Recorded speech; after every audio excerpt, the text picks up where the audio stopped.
Buenos días. Vamos a seguir con el análisis del Quijote. Ya os dije que el Quijote es una obra de una complejidad enorme, de una riqueza enorme, y bueno, pues vamos a ir analizándolo o introduciéndonos en él a base de píldoras, ¿vale? Porque trabar un discurso ordenado, coherente, que exponga lo más relevante sobre el Quijote, podría llevar más tiempo del que disponemos. Entonces lo que voy a hacer es escoger algunas píldoras de lo que más caracteriza al Quijote y lo voy a exponer de manera que podáis tener una primera imagen global.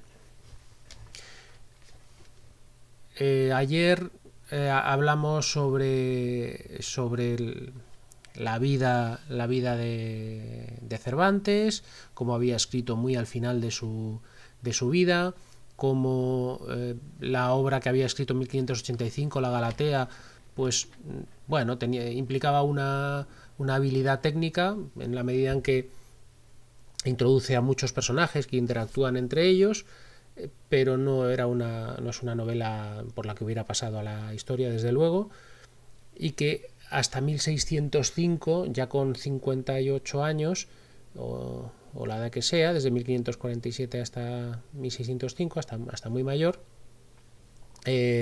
para la época, no publica la primera parte del Quijote.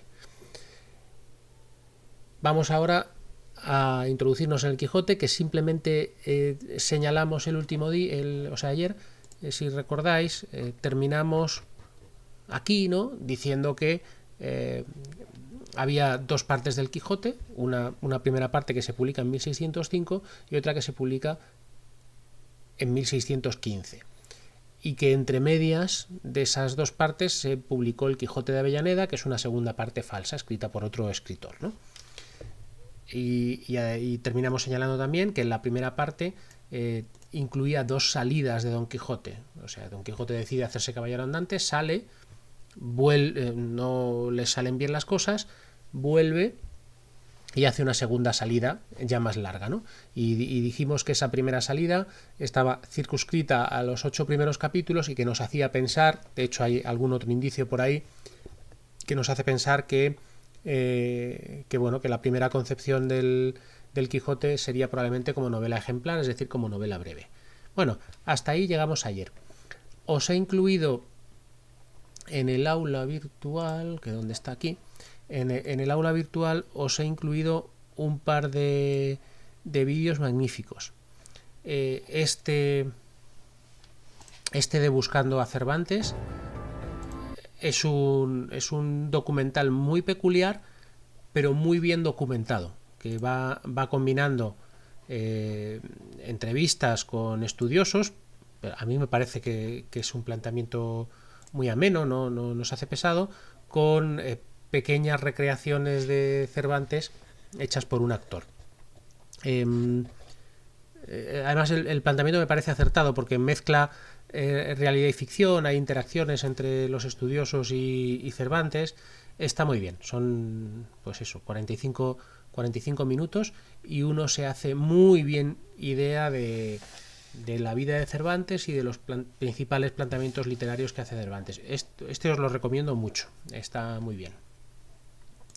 Y también os recomiendo mucho, los dos son contenidos magníficos, esta serie de televisión española,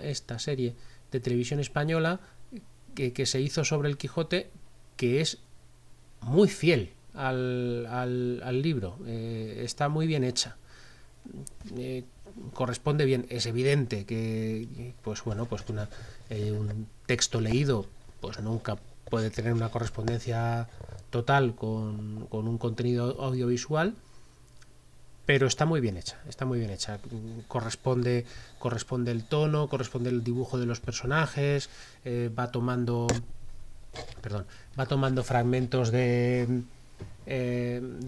literales, ¿no?, de algunas partes, claro, pocos, pero de la obra. Está muy bien, os permite haceros una primera idea.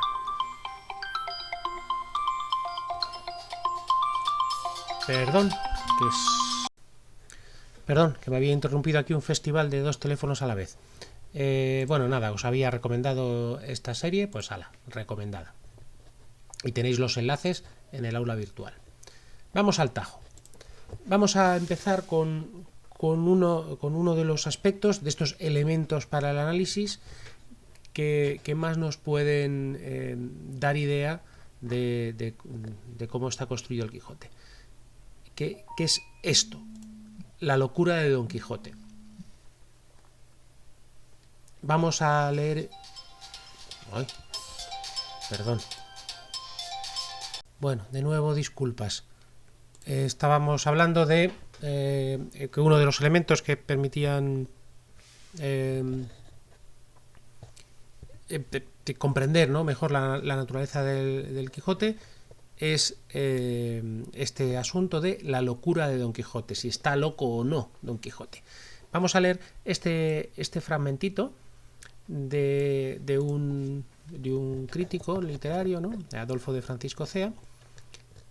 Vamos a leerlo. Dice: para Cervantes, la cordura y la locura pueden coexistir en un mismo individuo, porque ambas son formas de actuación ante aspectos de la propia vida. El ser humano proyecta su vida sobre el modelo fantaseado que sueña para sí y no sobre la conciencia real de sí mismo. En otras palabras, el hombre intenta dejar de ser quien es para tratar de ser el que se fantasea. La locura de Don Quijote le lleva a actuar en el mundo de su imaginación para que sus actuaciones tengan sentido. La racionalidad, el buen sentido y la prudencia consisten en saber qué se desea y qué estrategias hay que utilizar para lograr lo que se desea. Y otro fragmentito, como son muy cortos, leemos los dos, de otro crítico literario, este fragmentito, de Diego Martínez Turrón. Da igual, estos, a ver, he mencionado los nombres de los autores porque están aquí escritos, ¿no? Pero no tienen importancia, no hace falta en absoluto, simplemente coger la idea, ¿no? Dice así Diego Martínez Turrón: hay, entre otros muchos de esta obra inagotable, 2 pasajes del libro que pueden ser esclarecedores para nuestro propósito, que es hablar sobre la locura de Don Quijote. En la parte segunda, capítulo 18, tras la sesuda conversación que han mantenido Don Quijote con el caballero del verde gabán, uno de los personajes que se encuentra un noble, ¿no?, de bajo rango que se encuentra por el camino, este delega en su hijo el poeta para saber si está realmente loco, porque está admirado de sus elevadas razones. La conclusión que saca el hijo del caballero del verde gabán, después de oírle a Don Quijote debatir acerca de la caballería andante, es la siguiente: no le sacarán del borrador de su locura cuantos médicos y buenos escribanos tiene el mundo. Él es un entreverado loco, lleno de lúcidos intervalos. Bueno, ahora lo veremos sobre el texto, ¿no?, sobre algunos fragmentos del texto del Quijote, pero ya vamos teniendo alguna pista. Dice, bueno, es que Don Quijote está loco a veces, ¿no? Solo parece loco a veces. Entreverado. Bueno, primera pista que tenemos. Continúo. Pero nótese que se ha estado dudando por parte de Lorenzo y Don Diego, ya que Don Quijote alterna sesudas razones de elevada espiritualidad con la monomanía por la caballería andante, y en ella reside, por tanto, su locura obsesiva. Antes, en la parte 1, capítulo 37, se contiene otra frase que merece la pena comentar: de que no poco se admiraron y rieron, por parecerles lo que a todos parecía, ser el más extraño género de locura que podía caber en pensamiento disparatado. Creo que esta frase resume el tema de la locura en la novela cervantina. O sea que una primera estrategia para dar profundidad al personaje del Quijote, que la tiene y mucha, es esta estrategia de la contradicción. O sea, que la vamos a ver como estrategia para dar profundidad a los personajes, es de las más efectivas, ¿no? Uno muestra acciones contradictorias en el personaje. Unas veces se ve que está claramente loco y otras veces habla como un sabio. Esto crea en nuestra mente, ¿no?, en la mente del lector, una profundidad humana del personaje. Si, poniendo un ejemplo alejado del Quijote, ¿no? Si nosotros presentamos un personaje que en la primera escena trata con mucho cariño, pues digamos a un niño o a un anciano que se ha encontrado por la calle, y en el siguiente, la siguiente escena o más adelante, me da igual, se muestra a ese personaje siendo cruel, dando una patada, dando una torta a otro personaje, nosotros lo que como lectores lo que tenemos es una contradicción. Este personaje, o sea, nos muestran dos aspectos que no casan, ¿no?, de ese personaje. ¿Qué es lo que ocurre? Que nosotros, que tenemos, el lector, ¿no?, que tiene conocimiento de cómo es un ser humano, pues porque coincide que el lector es un ser humano, construye una realidad compleja para ese personaje. ¿Qué ha hecho el autor? Solo ha presentado dos escenas contradictorias. ¿Qué provoca en el lector? Que piense que tiene complejidad humana. Digamos, por decirlo de alguna manera, dice, bueno, sí, es verdad, a mí, que soy un ser humano, el lector, ¿no?, me pasa, ¿no? Hay veces que actúo de una manera maravillosa y otras veces actúo de una manera muy cruel. Y yo tengo unos motivos muy complejos, pues porque es que fíjate, porque mi infancia, porque estaba nervioso, porque un examen. Construyes, o sea, sabes, conoces que hay una realidad compleja detrás de esa contradicción de que tú hayas sido una persona maravillosa en un momento y en otro momento una persona cruel, ¿no? Entonces, cuando un escritor nos presenta dos momentos contradictorios, nosotros construimos como lectores una realidad humana para ese personaje. Vale, bueno, ahí tenemos un primer factor para dar profundidad a la locura de Don Quijote. Bueno, unas veces actúa como loco, otras veces como no. Comprendido. Vamos a ver otro aspecto aquí en la no sé cómo lo he llamado, en los fragmentos del Quijote, lo he llamado el otro texto, lo he llamado fragmentos del Quijote, pues muy bien llamado. En los fragmentos del Quijote vamos a fijarnos, fijaos, aquí lo tenéis, no lo vamos a leer entero, lo voy a contar y voy a leer solo un fragmentito. Tenemos aquí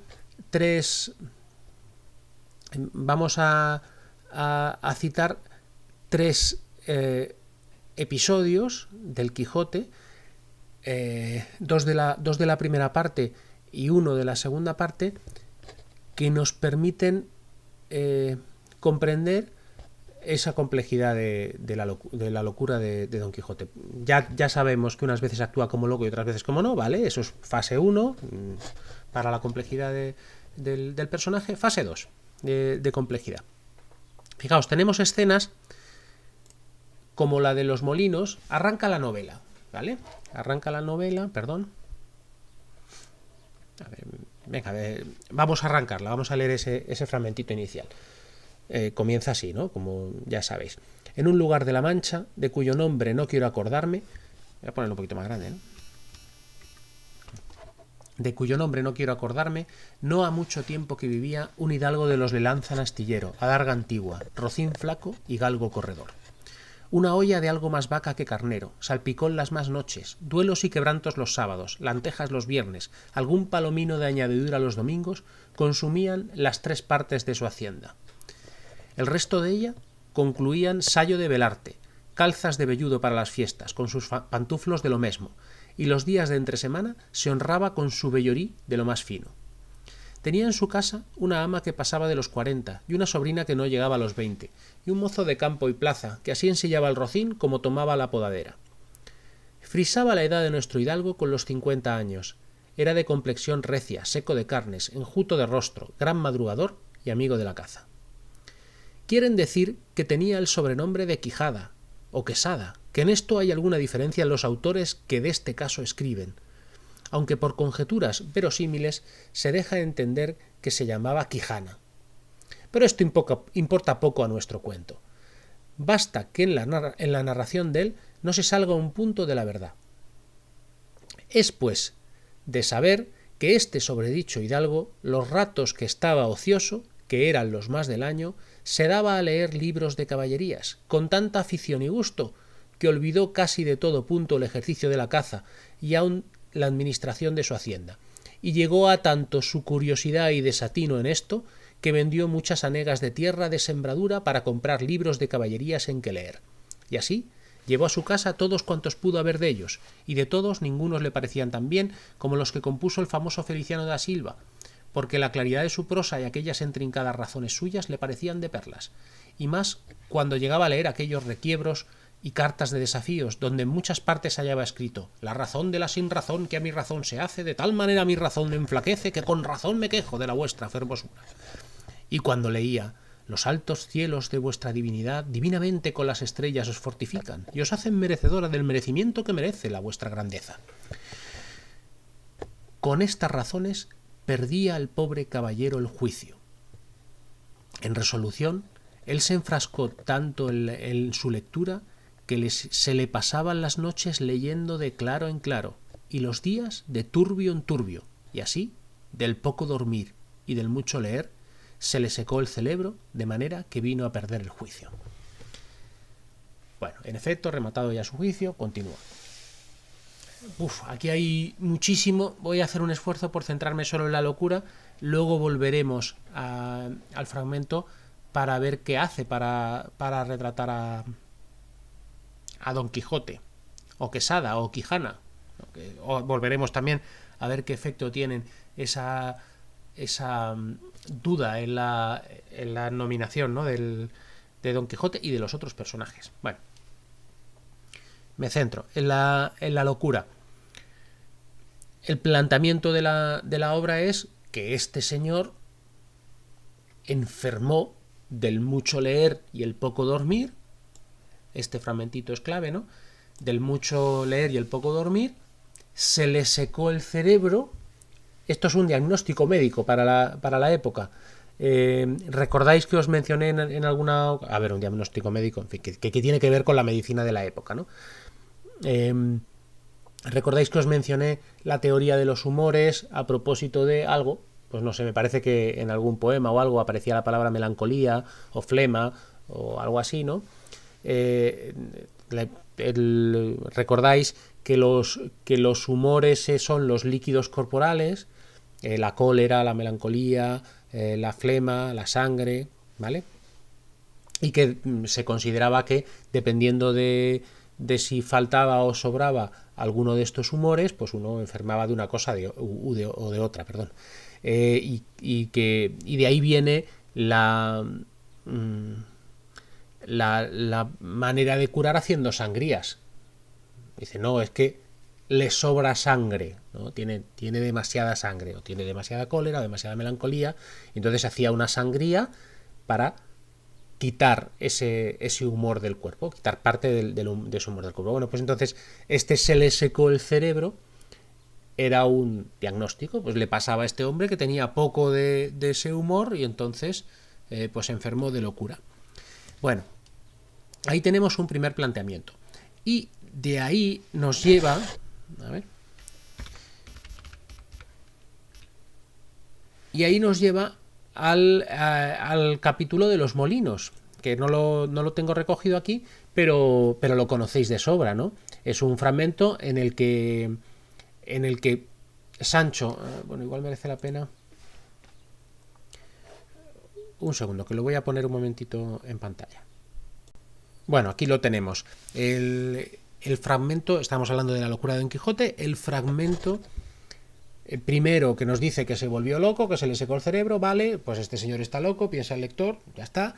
Eso se confirma en el capítulo 8, en el episodio de los gigantes, que ya lo conocéis, que es pues esto, leemos aquí 3 líneas y nos sirve para recordarlo, ¿no? Don Quijote confunde unos molinos con unos gigantes, ¿no?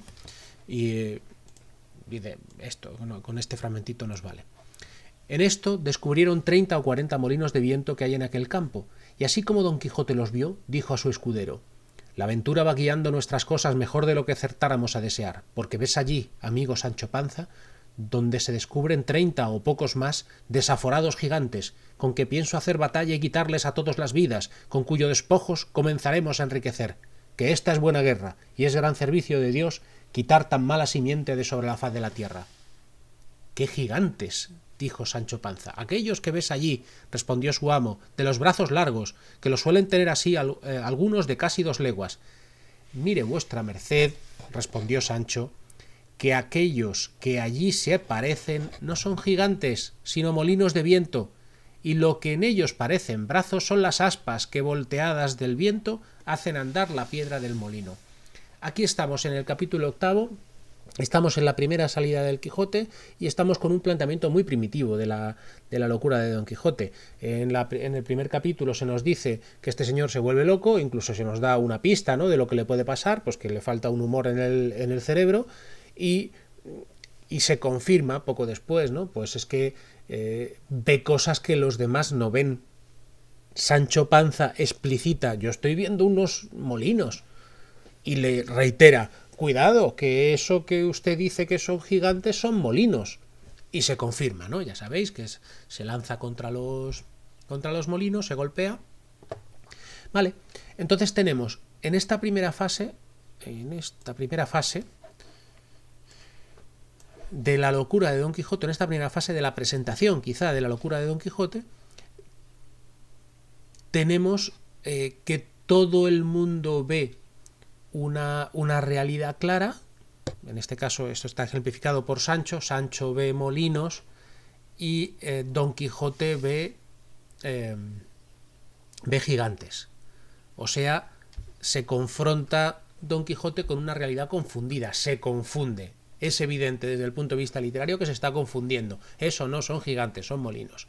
Pero fijaos cómo enseguida empezamos a enfrentarnos a una realidad que ya no es tan clara para los demás. Don Quijote sigue viendo locuras, pero cuidado, porque los demás ya no lo tienen tan claro. Este es un episodio. Bueno, estos cuatro episodios lo ejemplifican muy bien. Vamos con el primero, que es el episodio de los rebaños que confunde Don Quijote con ejércitos. Vamos a ver dónde estamos.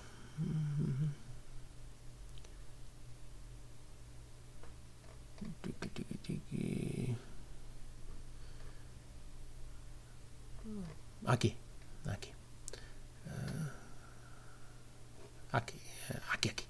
Fijaos.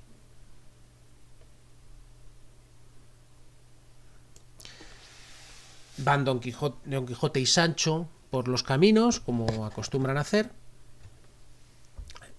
Y de pronto, fijaos, en estos coloquios iban Don Quijote y su escudero, cuando vio Don Quijote que por el camino que iban venía hacia ellos una grande y espesa polvareda, y en viéndola se volvió a Sancho y le dijo: fijaos, ya no tenemos el narrador, que ya nos meteremos con el tema del narrador porque tiene también su tela, pero el narrador en el primer episodio, en el de los molinos, era muy claro.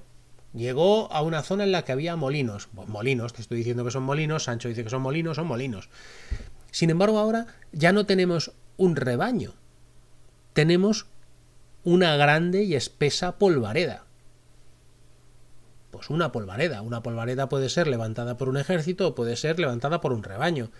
Ahora la realidad ya no es tan clara, es una realidad confusa, que Don Quijote malinterpreta, pero que otros personajes ya empiezan a no ver con tanta claridad. Fijaos cómo sigue. Este es el día, oh Sancho, en el cual se ha de ver el bien que me tiene guardado mi suerte. Este es el día, digo, en que se ha de mostrar, tanto como en otro alguno, el valor de mi brazo, y en el que tengo de hacer obras que queden escritas en el libro de la fama por todos los venideros siglos. ¿Ves aquella polvareda que allí se levanta, Sancho? No se confunde tanto Don Quijote. Es una polvareda. Y continúa: pues toda es cuajada de un copiosísimo ejército que de diversas e innumerables gentes por allí viene marchando. Y fijaos ahora la contestación de Sancho. O sea, ve una polvareda y Don Quijote especula con que eso sea un ejército. Lo cual es un disparate, porque no había ejércitos en la Mancha en ese momento, pues allí peleándose, ¿no? Pero Sancho ya no lo ve tan claro y dice, a esa cuenta 2 deben de ser, dijo Sancho, porque de esta parte contraria se levanta a sí mismo otra semejante polvareda. Y sigue en esta... Y sigue un poquito, Don Quijote va imaginándose con más precisión quién está en un ejército y en otro, siguen viendo la polvareda, ¿no? Pero él dice, ese otro que a mis espaldas marcha, ese otro que a mis espaldas marcha es el de su enemigo, el rey de los Garamantas, Pentapolín del arremangado brazo, porque siempre entra en las batallas con el brazo derecho desnudo. Y fijaos que Sancho entra al trapo. Dice, ¿y por qué se quieren tan mal estos dos señores? Está dando por bueno que esos personajes que está describiendo están en esa polvareda y pues ya la realidad, que es a lo que iba, no es tan clara. O sea que la locura de Don Quijote, sí, es verdad, sigue estando loco, pero... Joder, Sancho también se muestra aquí un poco loco, ¿no? Y está dando por hecho que hay un ejército batallando en la mitad de la Mancha. En esa época, que no era de guerra interna, ¿no? En el territorio español. Hay otra serie de episodios que tienen esta misma característica de que se presenta una realidad confusa. Por ejemplo, en el episodio de los batanes, que son una maquinaria que golpea fuerte y hace mucho ruido, ¿no? A base del movimiento de un río, ¿no? Se van dando golpes. Bueno, pues se acercan a unos batanes por la noche, entonces oyen solo el ruido. Imaginaos una noche sin luz eléctrica en medio del campo, pues aquello, una oscuridad total. Y Sancho es Sancho en ese episodio el que se asusta y dice, esto debe ser alguna cosa de encantamiento, señor Don Quijote, quedémonos parados y esperemos al día. Y Don Quijote en ese momento, no podemos leerlo todo, pero bueno, en ese momento dice, no, vamos a ver, que será algo razonable, algo explicable, ¿no? Y se cruzan las tornas. Lo que antes era, sigue siendo una realidad confusa, como lo del rebaño, pero ahora el que tiene la hipótesis disparatada es Sancho, ¿vale? Y Don Quijote tiene una hipótesis normal, dice, bueno, pues algo debe ser, alguna explicación tendrá, voy a ver, ¿no? Y bueno, hay otros episodios, el de los galeotes también es muy ilustrativo a este respecto. Ven una fila de personas encadenadas y bueno, pues interpretan que son secuestrados, que son gente que, en lugar de interpretar que son presos como era el caso, ¿no? Pero ahí, fíjate, ahí la realidad se hace confusa y ya empezamos en el juego verdaderamente atractivo del Quijote. Ya ahí se mezcla la diferente interpretación que uno puede hacer de que vayan personas encadenadas por un camino, ¿no? Pueden ser secuestrados o pueden ser presos, ¿no? Y ahí ya la realidad es tan confusa que se llega a plantear si, bueno, los presos por el rey están presos con justicia o no, ¿no? Ya no se está haciendo interpretar la realidad desde una perspectiva diferente. Bueno. Y por último, hay un fragmento de la segunda parte, bueno, que es, este lo voy a relatar simplemente, que es un fragmento, de hecho, en toda la segunda parte del Quijote, ya la realidad no es que sea confusa, es que la realidad se construye a la medida del pensamiento enloquecido de Don Quijote.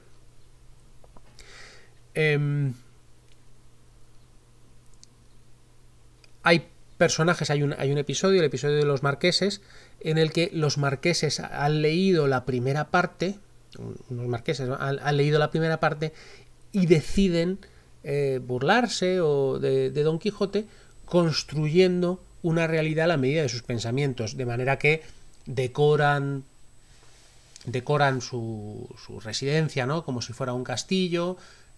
Todo el mundo trata a Don Quijote como si fuera un gran caballero. Entonces ya la realidad alrededor de él se construye a la medida de sus pensamientos. Claro, por una parte está la interpretación divertida, ¿no?, de la... Quiero decir, que es una novela entretenida y estás pues entretenido viendo las burlas y las veras. Y por otro lado, incita a una reflexión muy profunda de hasta qué punto construimos a nuestro alrededor una realidad para satisfacer nuestra locura. ¿Quién está loco? ¿Quién deja de estarlo? Y en el arranque de la segunda parte, para que no quede duda, porque hay veces que tendemos a pensar que los clásicos, ¿no?, los escritores que vivieron hace muchos años, o es igual, los pensadores, etcétera, es como si fueran una versión primitiva, ¿no?, de nosotros. Y dice, bueno, fíjate, es que estaban desarrollando algunas... la plenitud... la plenitud de conciencia de lo que está construyendo Cervantes es evidente desde el capítulo 1 de la segunda parte. Bueno, es evidente antes, ¿no? Pero fijaos qué arranque de la segunda parte para dejarnos evidente que Cervantes está jugando con toda la diversidad de interpretaciones de la locura de Don Quijote que se nos pueda ocurrir. Arranca la segunda parte del Quijote, por lo tanto estamos en la edición de 1615.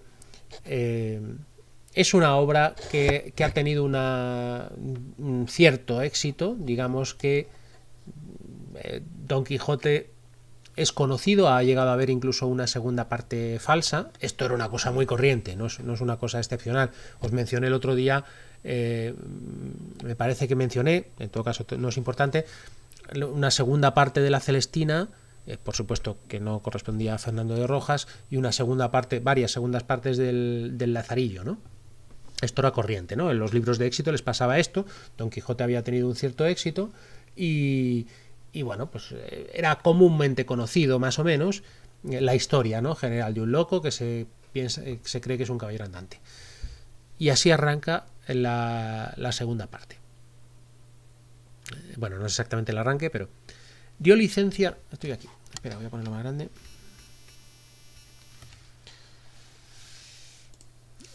Dio la licencia a Don Quijote, y el cura y los demás le prestaron atención.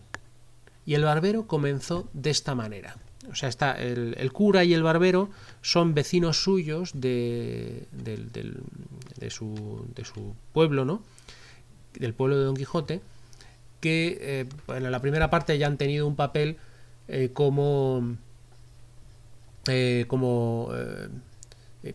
han ido a buscar para que deje de hacer locuras, ¿no?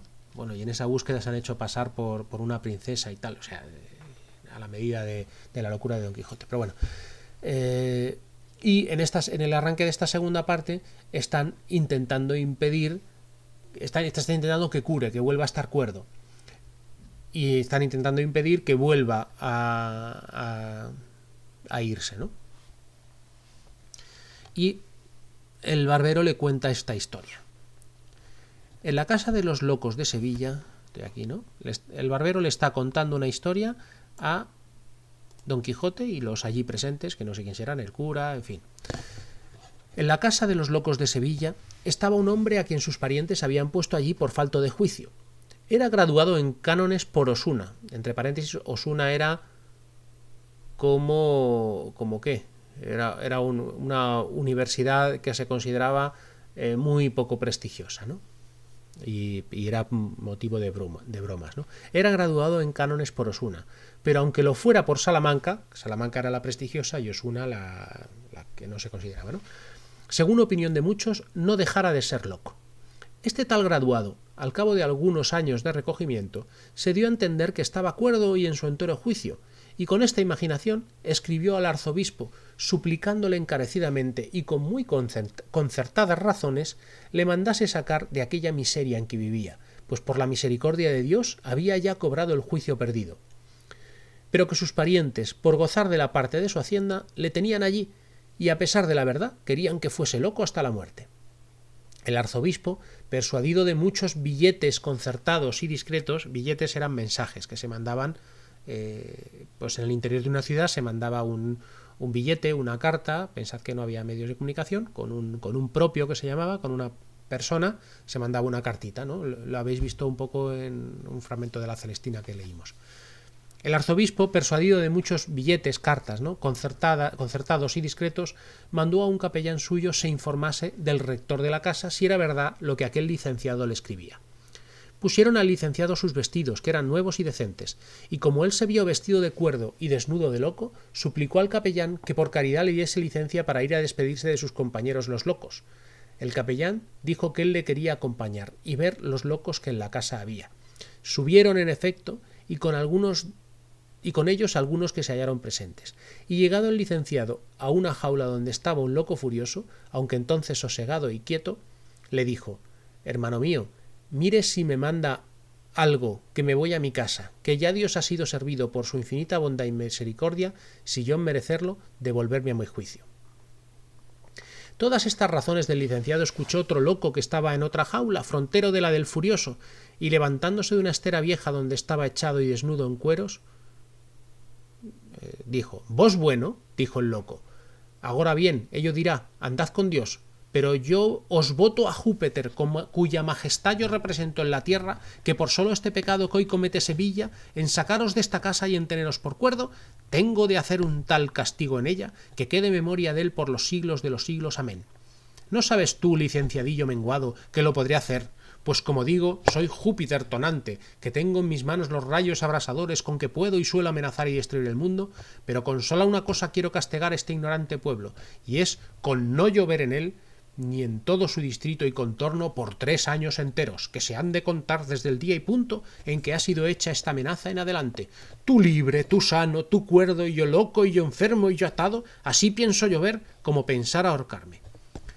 A las voces y a las razones del loco estuvieron los circunstantes atentos, pero nuestro licenciado, volviéndose a nuestro capellán y asiéndole de las manos, le dijo: «No tenga vuestra merced pena, señor mío, ni haga caso de lo que este loco ha dicho, que si él es Júpiter y no quisiere llover, yo, que soy Neptuno, el padre y el dios de las aguas, lloveré todas las veces que se me antojara y fuera menester». A lo que respondió el capellán: «Con todo eso, señor Neptuno, no será bien dejar al señor Júpiter, vuestra merced se quede en su casa», o sea, le dice que se quede en la casa de locos, porque se cree que es Neptuno a pesar de las apariencias. Y esto lo cuenta el barbero delante de Don Quijote, que está en su casa después de haber hecho las locuras que se han leído en la primera parte y con apariencia de estar ahora cuerdo. Y fijaos lo que contesta Don Quijote. Dice: «Pues este es el cuento, señor barbero», dijo Don Quijote aquí, «que por venir aquí como de molde no podía dejar de contarle. Ah, señor rapista, y cuán ciego es aquel que no ve por tela de cedazo. Y es posible que usted no sabe», o sea, se da por aludido, ¿no? Dice: «Me estás contando una historia de un loco que parecía cuerdo, me estás diciendo que yo estoy en esa situación». Y hace una alabanza de todos los caballeros que hay en el mundo, ¿no? Justo antes de esto que he señalado, que hay en el mundo, ¿no? Los caballeros andantes de los libros, y termina: «Todos estos caballeros y otros muchos que pudiera decir, señor cura, fueron caballeros andantes, luz y gloria de la caballería.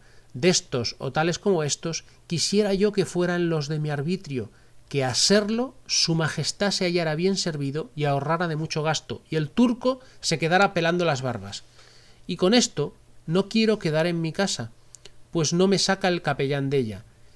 Y si su Júpiter, como ha dicho el barbero, no lloviere, aquí estoy yo, que lloveré cuando se me antojare.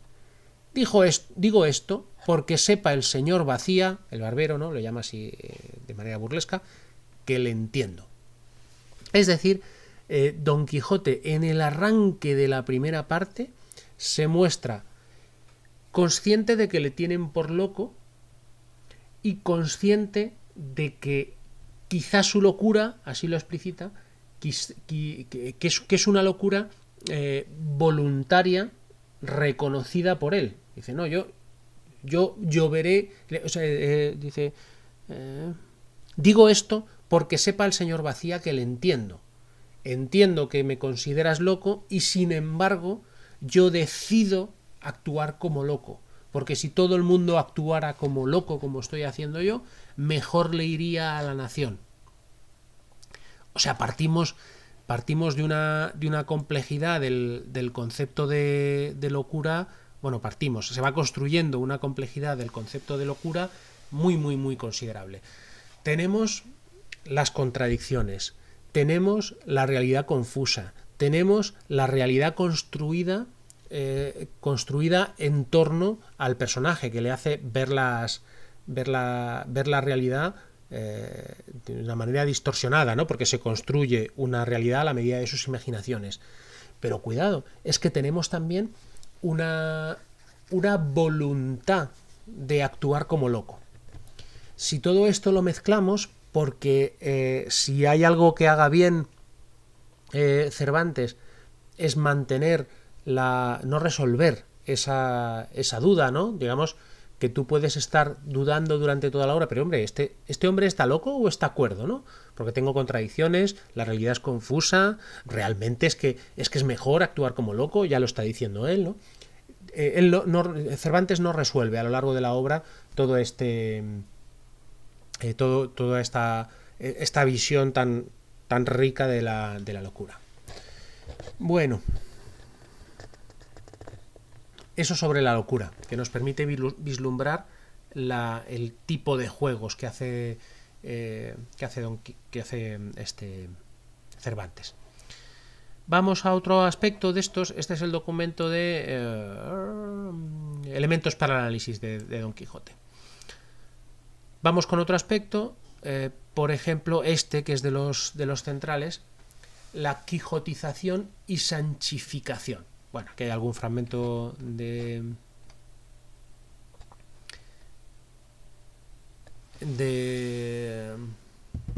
algún fragmento de crítica literaria que no nos interesa demasiado, que es una de las cosas que sucede a lo largo de la novela. Se puede relacionar con lo que hemos visto de la evolución de la locura, de la confusión, de lo rico que es ese aspecto de la locura. Una de las cosas que sucede es que los personajes evolucionan y singularmente la evolución de los personajes abarca hasta los secundarios, ¿no? Que tienen una cierta evolución, pero se centra, claro, en los principales, ¿no? Don Quijote y Sancho Panza.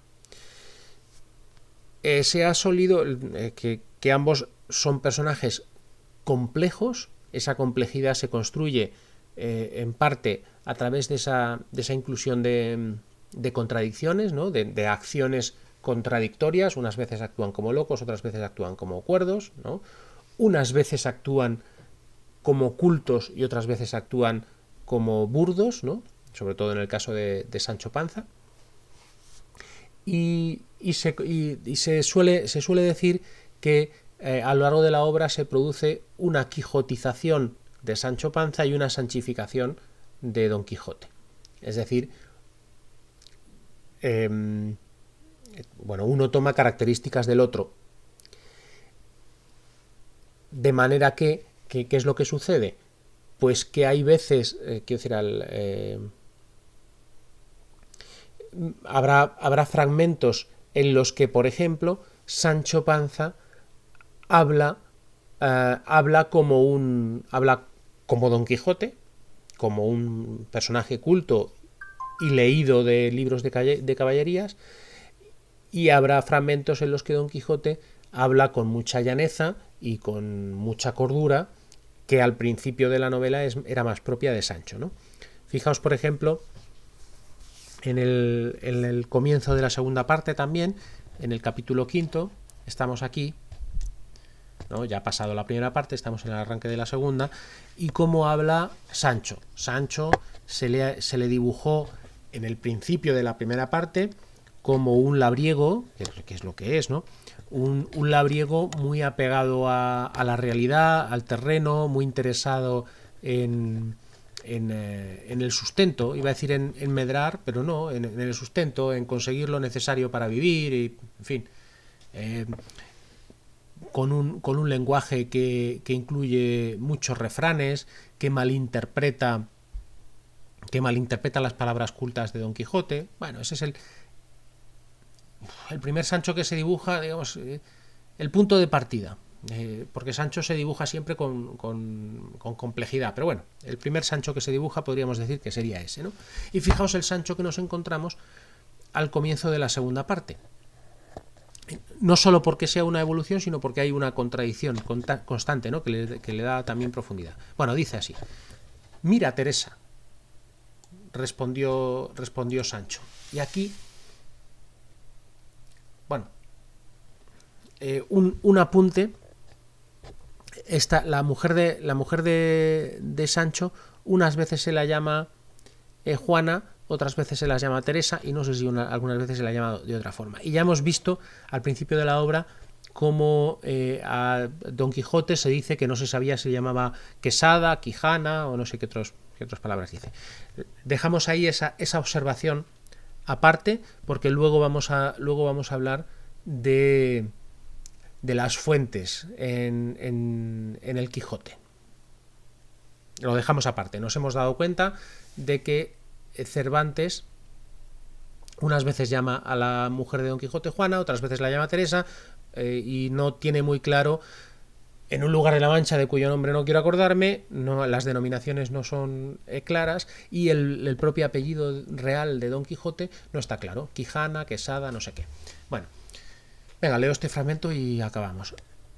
Mira, Teresa, respondió Sancho, y escucha lo que agora quiero decirte. Quizá no lo habrás oído en todos los días de tu vida, y yo agora no hablo de mío, que todo lo que pienso decir son sentencias del padre predicador que la cuaresma pasada predicó en este pueblo, el cual, si mal no me acuerdo, dijo que todas las cosas presentes que los ojos están mirando se presentan y están y asisten en nuestra memoria mucho mejor y con más vehemencia que las cosas pasadas.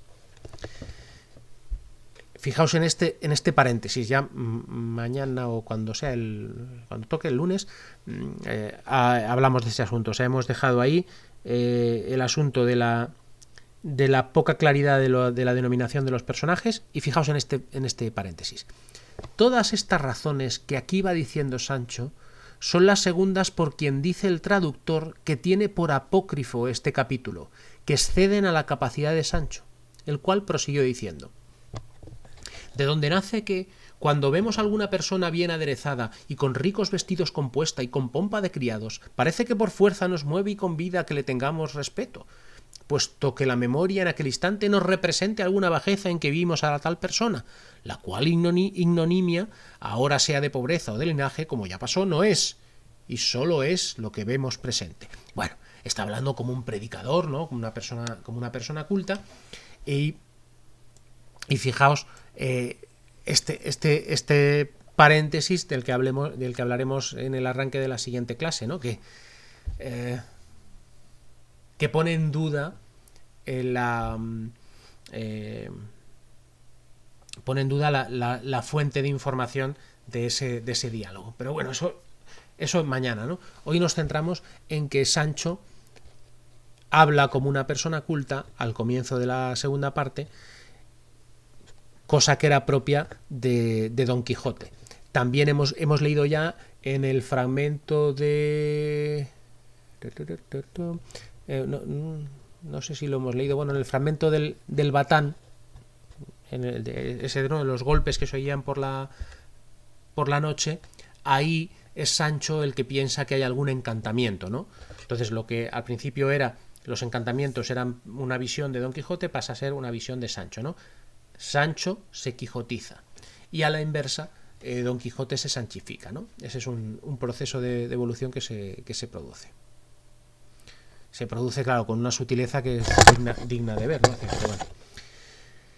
Pero bueno, creo que lo tenemos que dejar aquí.